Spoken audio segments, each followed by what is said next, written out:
The first thing it comes into the mind is, what do you mean by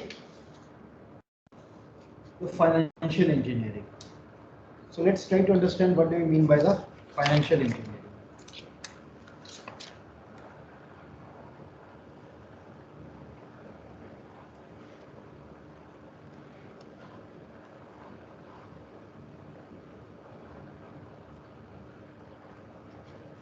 So in a very concise manner and a simple format, I can say that financial engineering is nothing but rearranging the cash flow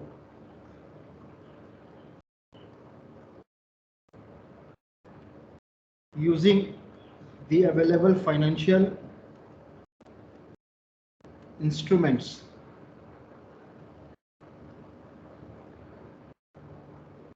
and this can be bond, this can be forward and future, this can be option, another thing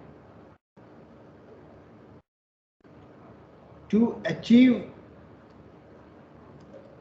financial goal. And what could be the financial goal? Could be, it will be to maximize your profit and minimizing your loss, or we can think of as a risk. There is something more to it, and other way I can write it is, financial engineering is nothing but a mathematical tool to solve financial problem.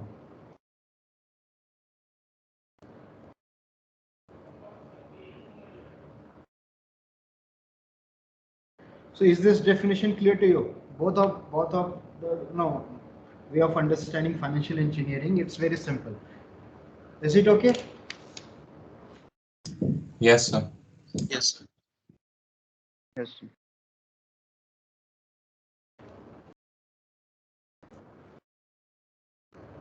So now the next term we will discussing, today we will be discussing few financial terms.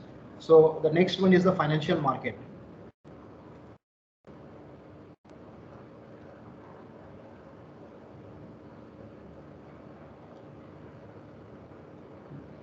This is nothing but a place where financial, assets which can be sold or purchased.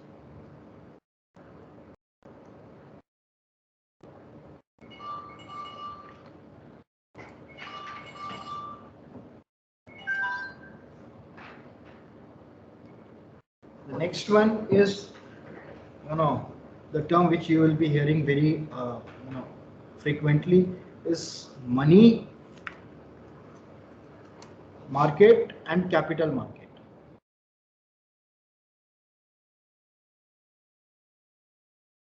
So the meaning of this is very simple. Money market is where you are investing for for a very short period of time, maybe 1 year or so, and the capital market where investment is for the longer period of time, maybe 5 year, 10 year or so.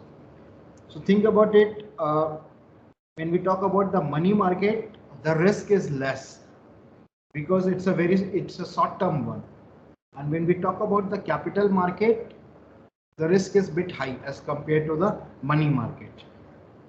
Let's put a situation: if somebody asks you, to lend some amount of money, and if you have to lend for a week time, and if you have all the information, you can actually understand that what could be his financial condition after a week time, whether he will be able to pay back or not.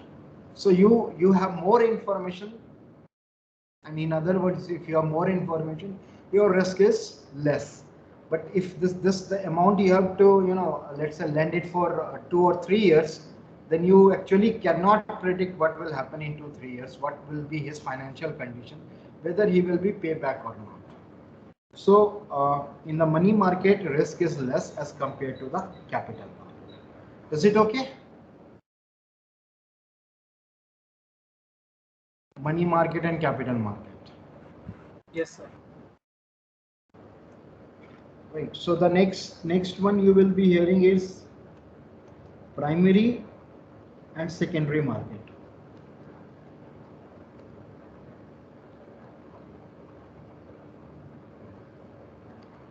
So primary is the first time when you are buying something from from the issuer, and the secondary is when you are you are buying from somebody who has already bought that item.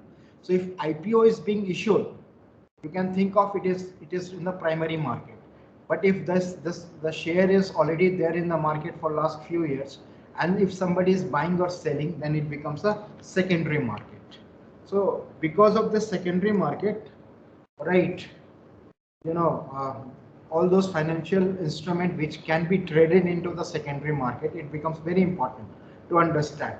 Let's think about you are putting a fixed deposit. Now this fixed deposit into the bank cannot be transferred to somebody or cannot be sold. Yes or no? Yes, sir. Yes or no? So it becomes your individual Yes. one. But you think about some other investment which you have put it. Now you can sell it to somebody else, like a stock or even bond.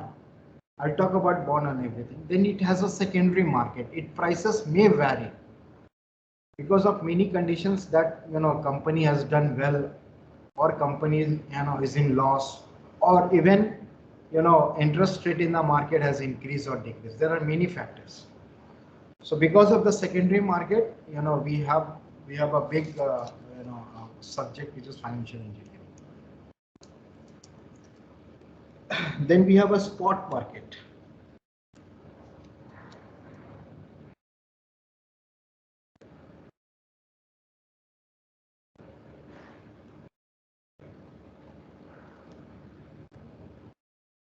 Spot market, can you think of, is like you have money, you went there and you bought it.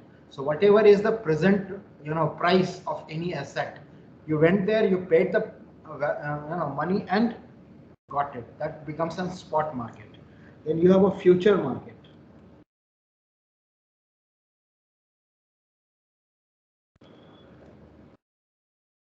What it says, that agreement to buy or sell. You enter into an agreement with somebody to buy or sell an asset at a certain future time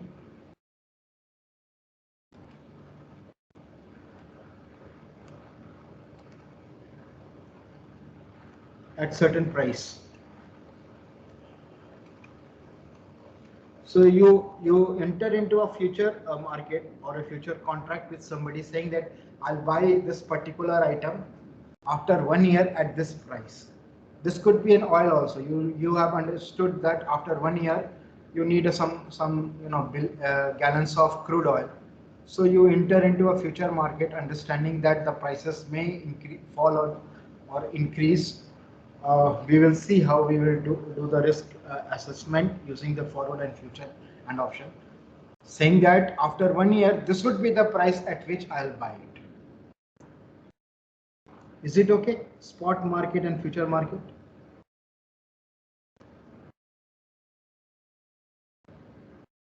Is it okay? Yes, sir. Yes, sir. Please respond. If you have understood, at least either raise your hand or respond.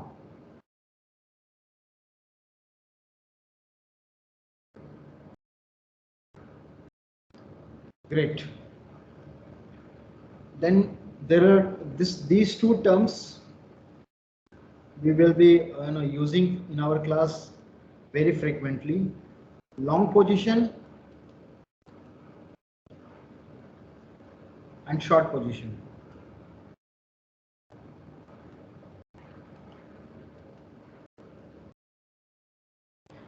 If you are taking a long position, it simply means that you agree to buy. And if you are taking a short position, it means that you are agree to sell.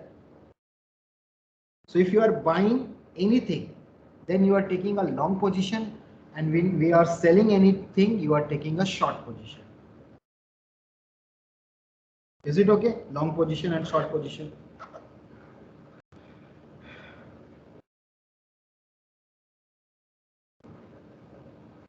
Is it okay? Yes, sir. Okay. Now the next thing is short selling.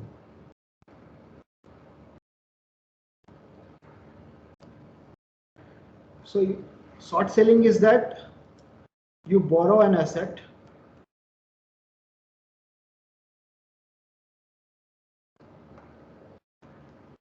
then you sell it,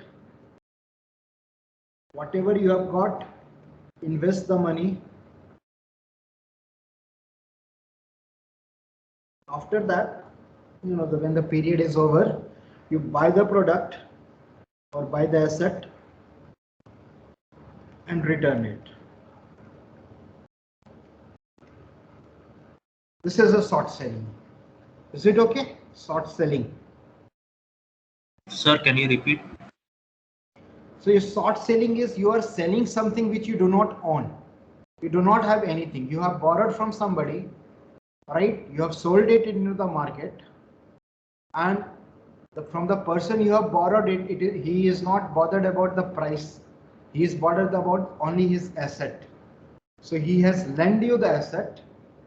What you have done is that you have borrowed the asset, you have sold it, you have invested somewhere, let's say for 1 year. After 1 year, you got the money back, you kept the profit, and whatever is the price of this asset in the present market, you are buying it and returning it to the person from you borrowed it. That becomes a short selling. So, sir, from the person we borrowed, sir, then he will be getting the same asset and there would be no profit for that person. Yes, this is what is the meaning of short selling. That's why in many of the concepts we try to understand whether the short selling is allowed or not.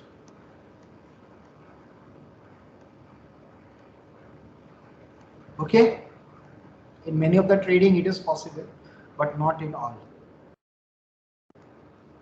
Is short selling clear to you? But for mathematical analysis, we'll try to say that, okay, short selling is also possible. And then we'll try to find out what should be the price of an asset. Is it okay? Short selling? Yes, sir. Okay, one more term you will be thinking or you will be hearing too much is the risk averse. Suppose I give you two condition or two investment and you have to choose one, where in first one you invest rupees 1000 and after 2 years you will be getting rupees 1100. In the second case, you invest rupees 1000. There are two chances after 2 years. There are two possibilities. I'm keeping it as a discrete one, right? 50% probability that you'll get 0, and there is a 50% chances, 0.5 probability that you will be getting amount 0, and with the 0.5 probability you will be getting 1500. Which one you will choose? First one. First one. All of you? So it depends on the capability Sir, of taking the risk. Yes. Yes. Good, Sarthak. Is it Sarthak who said that? Yes, sir. So, I mean, what we do, try to understand here, what we are going to do is we are trying to analyze what will happen at t is equal to 0, t is equal to 2, condition upon we are at t is equal to 0. So, most of you have said that we will try to find the expected return. And for this case, my expected return would be 0 into 0.5 plus 1500 into 0.5. And this becomes 750. Definitely 1100 is more than 750. So, okay, looking at the expected value, I should go with this. But try to understand, I have given a condition that at t is equal to 2, either this or this will happen. So there is a 50% chance that you can get 1500. So if you are having a higher risk taking ability, depending upon in your portfolio how much is the value of 1000 rupees. Suppose you get a job where you are getting a handsome salary, and one investing 1000 and even losing 1000 does not matter too much to you, then you might go for this one because your return is higher, even the risk is higher. But if 1000 rupees is really a big amount for you, then you might not go for the second one and go for the first one. So risk averse is something where you are trying to not to take too much of risk. But if somebody is ready to take a risk, depending upon his situation, he will be going for the second option as compared to the first option. Right. So whenever you make a portfolio for somebody, you try to first thing you try to understand how much risk somebody can take. If he cannot take any risk, right, ask him to go for option one. If he can take, or other way, a person is completely risk averse, then ask him to go for an option one, but he is ready to take some kind of risk, we can ask him to go for the option two also. Is it okay?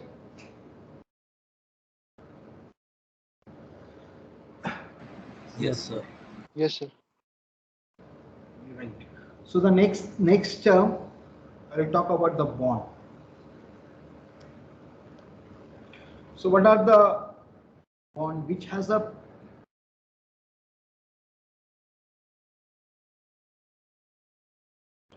predefined lifespan? Second is that it can have one or more cash flow. Third could be is that at the end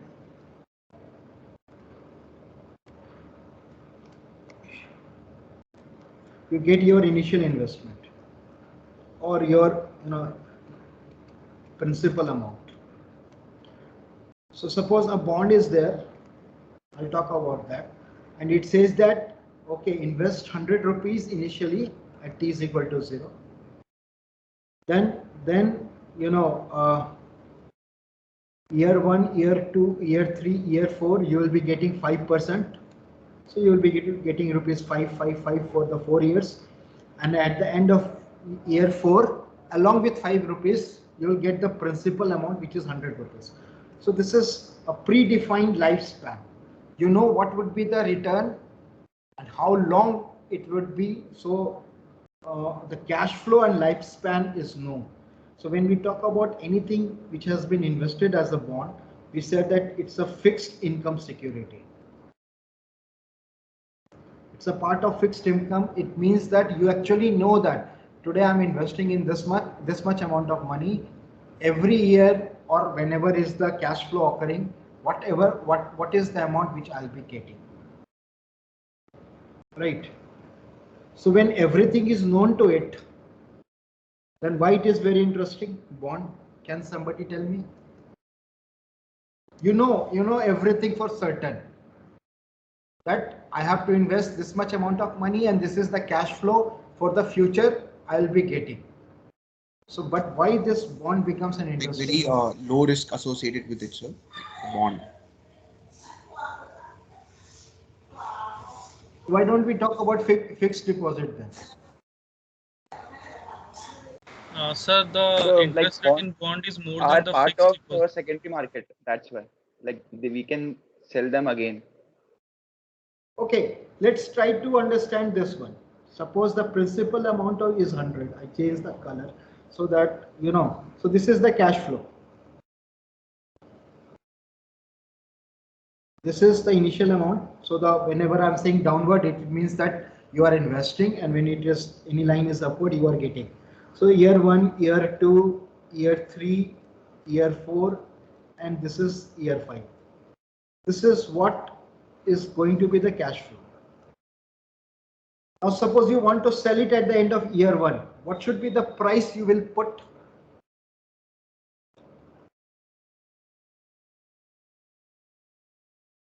That's an important question.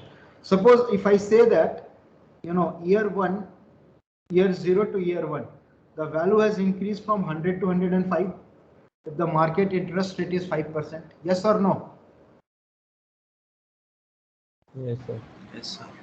Yes. So from here, it might not be the linear one, but let's try to make it as a linear one. It could be like something like this. How the value is increasing. But at the moment at t is equal to 1, you have already got rupees 5. So the value is again come down to 100. Yes or no? Suppose you have a principal amount of 100 and you have invested into the bank, and you will be getting whatever is the interest on that rupees 100 at the end of year 1 or at the end of every year. So the value of your investment at was t is equal to 0 is 100. T is equal to 1. The value has increased to 105, but you are getting back rupees 5. So the value remains 100. Yes or no? So you mean there is Yes, no sir. compounding going on? Compounding would be there if you allow rupees 5 to again to be invested into the second year. But we are getting back the 5, so it will not compound. Right? No, but this 5 rupees is not the part of bond now. You can invest it somewhere else. So this return you have got.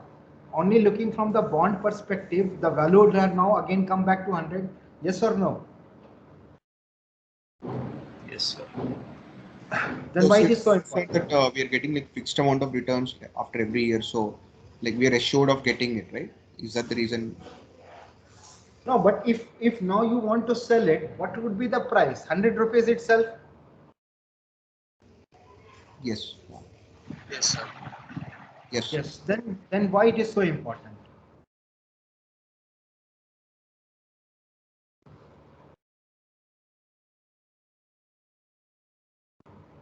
Sir, in real life, some bonds are tax free and all, while fixed deposit you have to pay tax. And maybe the interest rate is more in bonds. Come again.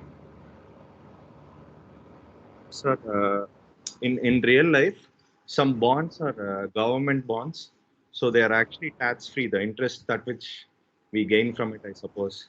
Whereas for fixed deposits, you have to pay tax.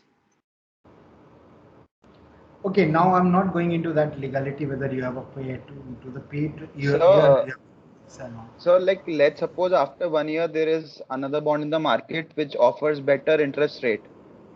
Ah. So the demand for that bond will increase. So I think the price of this bond has had to be Good, decreased good, for good, it to Gaurav. sell. You have 80% you have reached to that point. Why? Because in 5 years, what can change is the market interest rate. What can change is the market interest rate. So here what we are assuming here at t is equal to 0, if somebody has invested, the market interest rate is 5%, but it can change over the period because the market interest rate, you know, can change. So at here, if you look here, now we are at t is equal to 2. This becomes our new t is equal to 0. We have left with 3 years of this bond. Now, if the market interest rate is 3% or it has 7%, both will affect what could be the price of the bond. Right? Whether this continuing with this bond is profitable, or should I sell it and buy a new bond? That becomes more profitable. Because underlying market interest rates are changing, selling bond in the secondary market is you have to look from your profit perspective, whether you should sell it now, whether you should or you should buy a secondary bond. Did you get my point? I'll cover this all together when I'll go into the bond. I'm just giving a brief introduction why when we said that it's a fixed income security, then why we are looking at. We know that this is the cash flow which is happening. From the share point of view, you know that your return is very volatile. You don't know what would be the dividend or what would be the share price. But in case of bond, when everything is known, then why we are studying it. Is it Sir, okay? the only disadvantage that I think in this bond is that it may happen that in future, like if the percentage of return is 7%, then maybe we will be getting in loss. Otherwise, Try bond to is an understand that. beneficial one. Yes, Akshat, try to understand that this bond started at t is equal to 0. I'm not saying t is equal to 0. Let's say 2020 and it's finishing in 2025, right? So at Yes, that sir. 2020 when it started till 2025, it is going to give you 5% annually return. Yes, sir. But it is possible that in 2022, one of the bond comes into the picture who's giving you either 3% or 7%. Both are possible, Yes, sir. right? So when I this bond reaches to 2022, still it is this bond is giving you 5% return because it's a fixed Yes, fixed sir. one. Now comparing with Yes, the sir. other bond into the market, we will try to understand whether it is profitable to buy or sell. Whether 3% Yes, has sir. gone, whether you should buy, what should be the price basically of this bond if when the at t is equal to 2, the market interest rate basically I'm looking at is either 3% or 7%. So that's why Yes. understanding this bond becomes an important one. Is it okay? Okay, sir. So Sir, there is yes, something sir. which is So, sir, volatile, something sir, which if is at volatile. 20, Sure. yes, sir. Yes, sir. If at 2022, sir, if the bond like return percent is 3%, then we will be on that agreement only what we have earlier. We will not Yes. buy or No, either no, share. no, no, Uh, no. Whatever happens till 2025, your return will be 5 per year, and at the end of 2025, your return will be 105. That is fixed. That's why it is called fixed income. But comparing with the yes, sir. Got it, sir. other bond, right? 3% or 7% bond, we don't know. Either it could be 3% or 7%. So because the interest rate is still itself in a long term is a volatile thing. Because of that, the bond prices changes, and then we try to understand how it will affect the price will be there in the Yes, secondary sir. market. Yes, sir. Okay, sir. Is it okay, Ashish?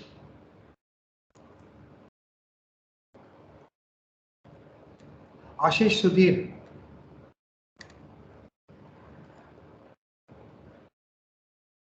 Sir, he just messaged me. He's facing some network issues.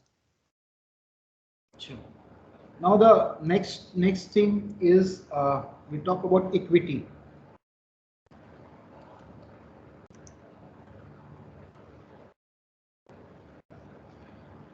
Equity is somehow no, if you understand the term, it's related with the ownership. So anything which is related with the equity, we can say that it is without a predefined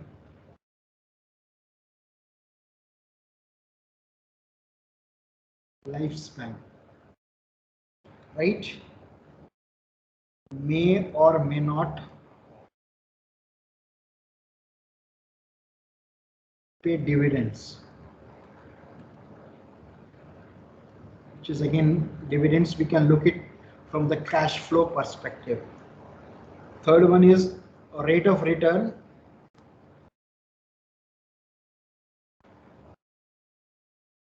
Is not fixed, and if possible, fourth condition, I'm just writing it, in many of the cases you can have a voting right, but this is a different issue. Let's try to understand what I mean by the equity. Suppose you want to buy a house, right? And let's say that the price of the house is 50 lakh. What you have done from your side, you paid 10 lakh, and from the bank you have taken a loan 40 lakh. So looking at this investment, I said that your equity into this house is basically nothing, 20%. Now if you tomorrow, after certain period of time, you have paid back the loan now, because as you are paying back the loan to your equity share percentage is increasing. So let's say at t is equal to 1, now your equity has increased to 30% because you have paid the additional 10 lakh plus its interest to the bank. Now if you want to sell it into the market, because the price of the house may be very volatile, it can increase or decrease. Suppose it has increased, now you are thinking, you want to sell it to, or if you want to sell it to some other person, right? Some other person, then that person will take those 70% loan, and rest all amount will come to you because you have an equity of 30%. Are you getting this concept? Sir, can you please explain again? So 70%. Yes, sir. Could you repeat once more, please? Okay. Suppose now your equity I'm saying is 30% because it's a bank equity is not increasing. So let's say that your equity now is 30%. It means that its original price was 50 lakh. Now you need to pay to the bank 30 lakh. Yes or no? Yes, sir. No, it's not 35 lakh, sorry, 70%. So if you sell this house at 60 lakh, you pay back 35 lakh to the bank and rest all your, profit. Do you agree with this? Yes, sir. Now suppose because bank is not looking at the 60 lakh, bank is only looking at the amount they have lended to you and the interest onto that one. But suppose two of you friend, correct? They have invested together and they have based upon their equity. They will, let's say that two of friends. So whatever is the excess amount you have got. So let's say that 10 lakh you have got extra.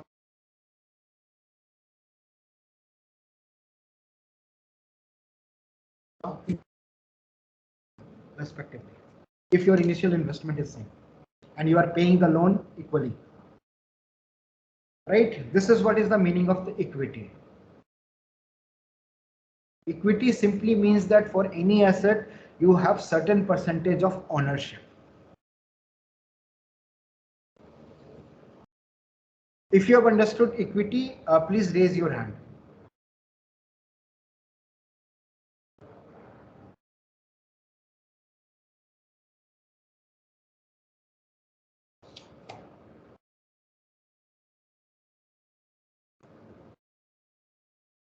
Right.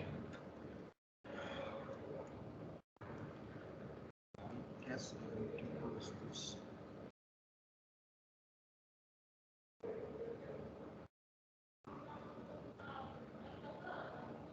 Now the next thing is stock and share.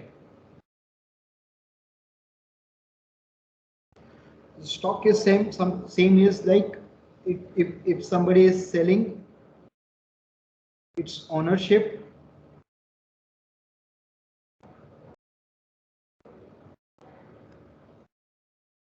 by issuing,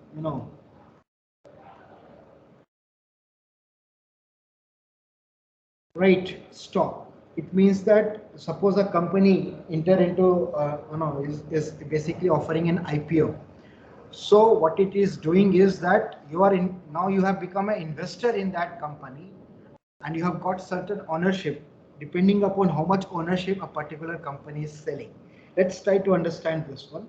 The share is an individual unit we talk about, right? And stock in a group we talk about that in a group, then we call it as stock. When we talk about the individual one, then we call it as a share. So now suppose that a company is selling, company's total value is X, right?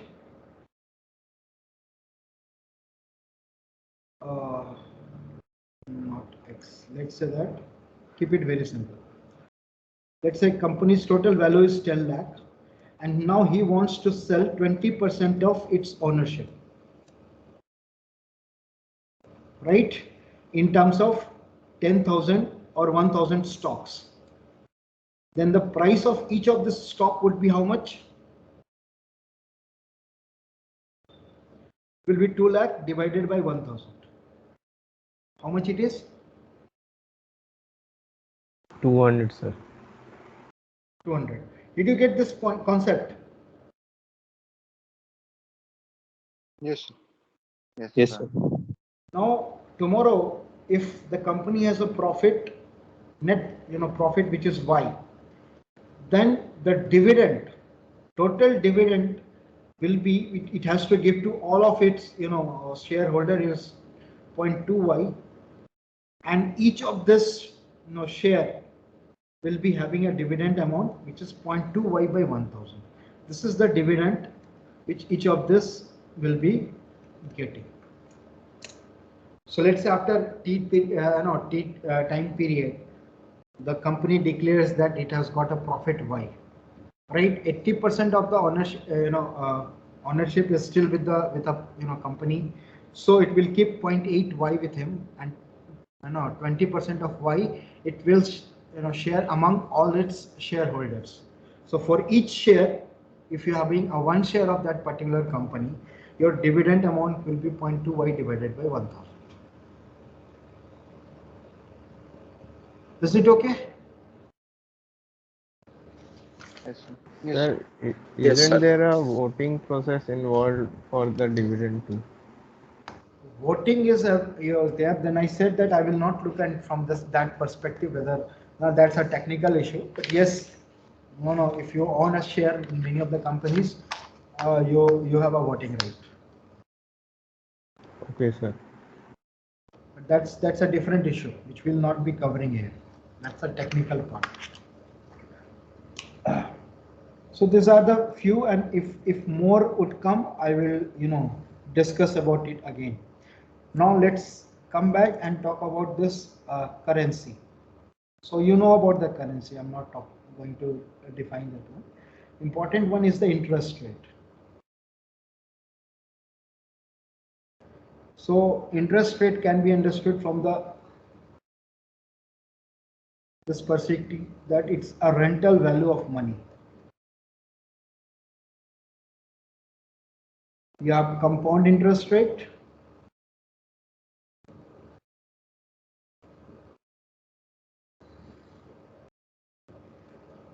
right? So now this is, if P is the principal amount and R is the interest rate. So after T period of time, this is what is the formula. You know that this is R is the annual interest rate and T is the number of years. These all are known to you. The important one is the nominal interest rate and effective interest rate. Sometimes you get a statement like your interest rate is 5%, but compounded half yearly. So it's a nominal interest rate which is 5%, and they are being compounded half yearly. What exactly it means that if I try to find it out, what will be my actually effective interest rate, then what I need to do is, in 1 year, this is the interest I will be getting on 1 rupees. Are you getting this point? This is the meaning of nominal interest rate. It's a nominal interest rate is R, right? Let's say that if the nominal interest rate is R and compounded, let's say that K times yearly, then at the end of year 1, your interest rate would be, your interest, total interest would be this much. This is what is the meaning of nominal interest rate. Is it okay? Sir, what is the like literal meaning of this compounded half year? Like we are dividing by 2 because it is half year. But Yes. what does it mean? What does this means? I'm not getting Sir, your. we are dividing. So No, compounded there is half something yearly. called nominal. Now try to understand that one. If I say that nominal interest rate is 5%, right, and compounded yearly, that is effective interest rate because the K is 1. I'll use the same formula which I have used here to get those values. Am I right? But if I say that my nominal interest rate is 5%, which is compounded half yearly, it means that, try to understand the amount which interest, you are getting interest on your interest, right or wrong, in a compound interest. Akshat? Yes, sir. Right. So now when it is compounded yearly, it means that in a 1 year, the interest has been accumulated, and then in the next year, you are getting interest on your interest. But if it is compounded half yearly, it means that the interest is being accumulated for 6 months, and then you start getting interest on your interest. Okay. Yes, sir. Got it. Right. So in this case, if I have to calculate what would be the effective interest rate, what I will do, I'll say that my effective interest rate is R dash. Then because we are taking it for 1 year, so whatever is the value R dash, that we will call it as an effective interest rate, because that's effective interest rate is basically in most of the time we'll be calculating yearly. So even if it is compounded half yearly, we can, using the effective interest rate, we can actually calculate what would be my total value at the end of year 1. Is it okay? Yes, sir. Now clear, sir. So have you understood nominal and effective interest rate? Yes, sir. Please raise your hand if you have understood. Can you repeat the effective interest rate? Can you repeat the second one, effective? Effective means that, if I try to calculate using the nominal interest rate, what would be my my yearly interest rate, that becomes an effective interest rate, right? If it is compounded half yearly, then my nominal and effective interest rate are different. But if nominal interest rate are compounded yearly, then it's same as effective interest rate. Okay, sir. Right. So, sir, like if it is compounded yearly, then the nominal interest rate would be equal to effective interest rate. Yes. Yes. Sorry. And you know that continuous compounding. Look at from the continuous compounding.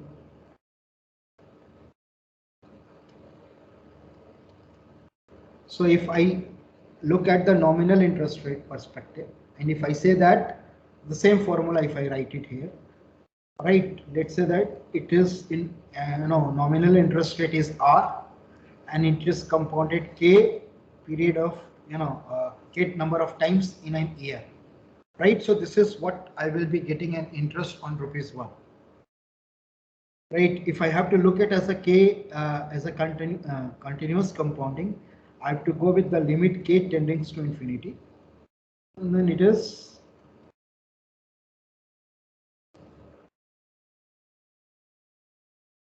it okay? Furthermore, I can divide this with, it remains same, and you get an e to the power r, because this whole value is nothing but the limiting value is e. So if I have a continuous compounding thing, it means that it is compounded instantaneously, then the interest rate would be e to the power r. Is it okay? Yes, sir. Right? This is for 1 year. If it is for t years, it will become e to the power RT. Till now, I hope everybody have understood this continuous compounding. Interest rate, nominal interest rate, and continuous compounding. If this concept is clear to you, please raise your hand.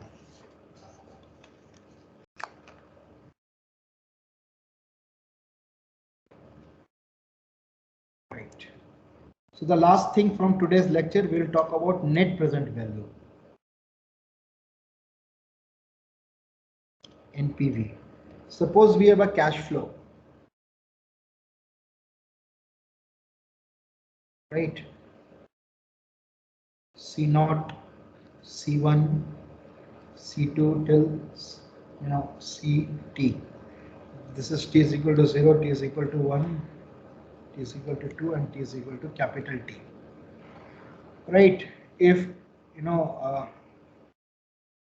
annual interest rate is R, what will be the net present value of this?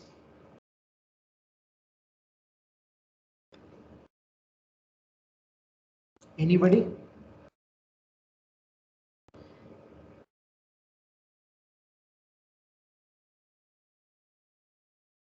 Anybody who can answer this, what would be the net present value of this cash flow?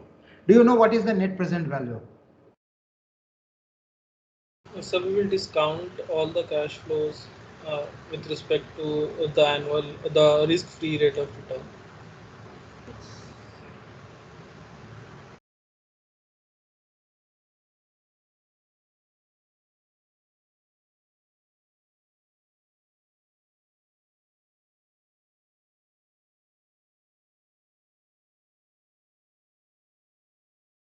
Do you agree with this? This will be the expression for the net present value. Yes, sir. Yes, sir. And if it is a continuous compounding, let's talk about with R dash, then it would be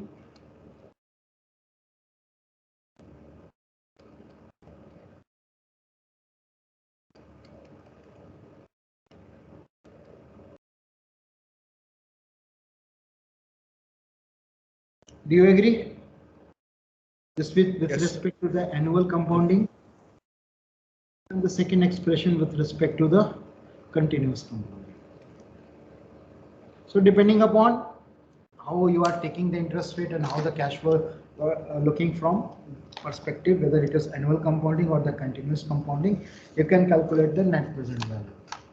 What is the meaning of this net present value?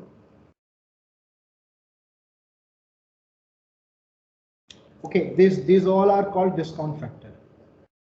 Sir, what are C0, C1, C2 and all It's those? the cash flow amount. What is cash flow amount in this case? Okay, Tejas, Darshan, have you gone through engineering economy? Yes or no? Yes, sir. What was that cash flow? It is the difference between cash, incoming cash and the outgoing cash. Suppose you are investing somewhere at T is equal to 0, 100, and rest, let's say 10 years, you will be getting 30 rupees, correct? So very simple, I'm writing it as a return, correct? So the NPV of this one would be minus 100, right? If the interest rate is R and compounded annually, then it would be 30 divided by 1 plus R plus 30 divided by 1 plus R square till it reaches to the 10th year. Is it okay? Yes, sir, I understand. So this, I'm talking about this C0, C1, C2, CT as a cash flow. Okay, sir. Right? And this cash flow could be different from a different asset perspective.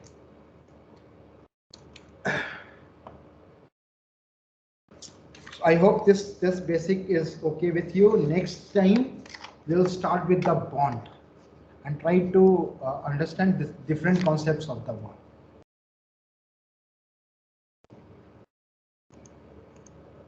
So any question? No, sir, it's all right.